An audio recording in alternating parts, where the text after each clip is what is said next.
Aujourd'hui, on plonge dans une discussion vraiment, vraiment poignante de l'Oprah's Book Club. L'idée, c'est de voir comment un roman, une simple fiction, peut en fait devenir un miroir de nos vies. Comment il peut nous connecter à des histoires incroyablement réelles, de perte, de résilience et au final, d'espoir. C'est un peu ce voyage qu'on va faire ensemble, de la fiction à la pure réalité. Et c'est Oprah Winfrey elle-même qui plante le décor quand elle dit ça, une histoire d'actualité sur un deuil et une perte inimaginable, mêlée d'espoir, eh bien on est tout de suite au cœur du sujet. Le deuil, la perte, oui, mais aussi, et c'est vraiment ça le point clé, cette lueur d'espoir qui arrive à percer malgré tout. Alors pour commencer, il faut planter le décor. Tout part d'une fiction, d'un personnage dont la vie va complètement basculer. Et c'est cette tragédie, au départ imaginaire, qui va servir de détonateur à toute l'histoire et qui va nous emmener, vous allez voir, vers une réalité qui est tout aussi, si ce n'est plus, bouleversante. Alors, ce personnage, c'est Corby. Et son histoire, franchement, elle a quelque chose d'universel. Il perd son boulot, la pression monte, et il commence à boire en secret. Une lutte qu'il mène seul. C'est vraiment cette spirale silencieuse, cachée, qui va poser les bases du drame qui se prépare. Et là, on arrive au cœur du problème. Ces mots, ce sont ceux de sa femme, Emily. Et ils sont brutaux. Ça pose direct la question centrale, non seulement du livre, mais de toute cette analyse. Est-ce qu'on peut pardonner l'impardonnable? Et même, est-ce qu'on doit le vouloir? Ok, mais d'où vient cette histoire? C'est ça qui est assez fou. Ce n'est pas sorti nulle part, c'est un simple fait divers, une statistique froide qui a tout déclenché. C'est fascinant de voir comment ça peut donner naissance à un roman entier. 1 sur 10. C'est le nombre d'enfants qui ne survivent pas à un accident de recul de véhicule. Ça fait froid dans le dos comme chiffre. L'auteur, Wally Lamb, est tombé sur ça et ça l'a complètement retourné, au point d'en faire le point de départ de son roman. Donc on comprend bien que la tragédie du livre, elle n'est pas juste sortie de son imagination. Non, elle est ancrée dans un danger qui lui est bien réel. Et c'est là que tout bascule. On va maintenant laisser la fiction de côté pour écouter des témoignages, des histoires vraies de personnes qui ont vécu des drames similaires. Et c'est là qu'on touche au vrai cœur émotionnel de tout ça. D'abord, il y a l'histoire de Teresa Birch. C'est le cauchemar absolu. Un long trajet en voiture, la lutte contre le sommeil, elle s'endort un instant. Et l'accident arrive. Un moment de fatigue, une erreur humaine, avec des conséquences juste dévastatrices. Écoutez ses propres mots. « J'ai tué mes enfants ». Franchement, il n'y a rien à ajouter. C'est le poids de la culpabilité qui s'abat d'un coup. La prise de conscience, brute, instantanée. Et juste après ça, il y a la réaction de son mari, Richard. Et c'est là que c'est incroyablement fort. Il dit « Si je l'avais jugée, je pense que ça l'aurait tout simplement détruite ». C'est un choix, hein, le choix de la compassion et pas du jugement.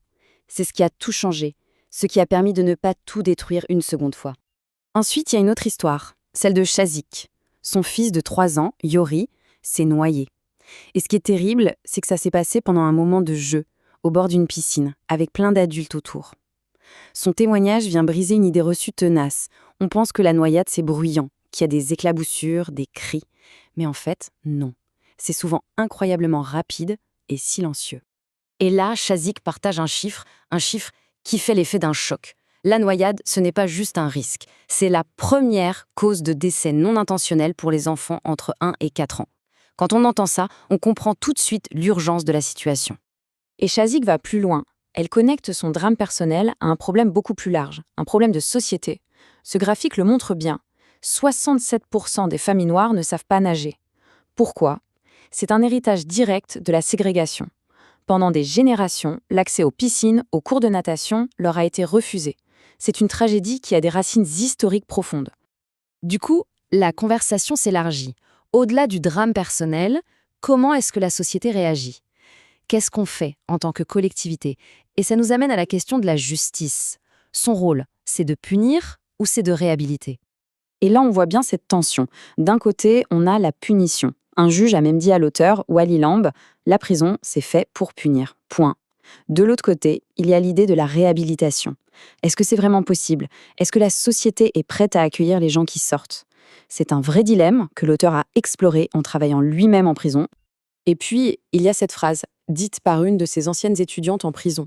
Elle lui a dit « Quand tu iras là-bas, ne perds pas ton temps, répare-toi ».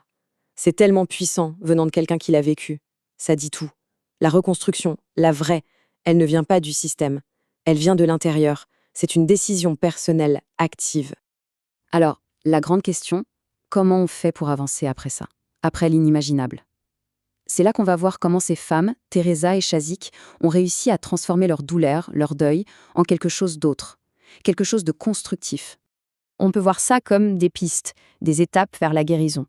D'abord, il y a ce que Teresa a fait, accepter son humanité, accepter qu'on n'est pas parfait.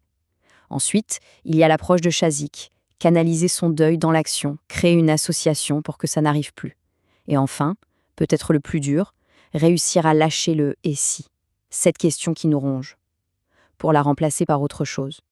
Revenons sur le cas de Teresa, c'est super intéressant ce qu'elle a découvert. Elle explique que la vraie guérison pour elle, ça n'a pas été de se pardonner. Parce que chercher à se pardonner, c'est un cycle sans fin. Non, ça a été d'accepter son humanité, accepter que les gens font des erreurs. C'est une petite nuance, mais qui change absolument tout. C'est libérateur. Et pour finir, voilà la clé de tout, peut-être. C'est un ami qui a dit ça à l'une d'elles. Il a dit « Au lieu de te demander « et si », tu dois te demander « et maintenant, on fait quoi ?»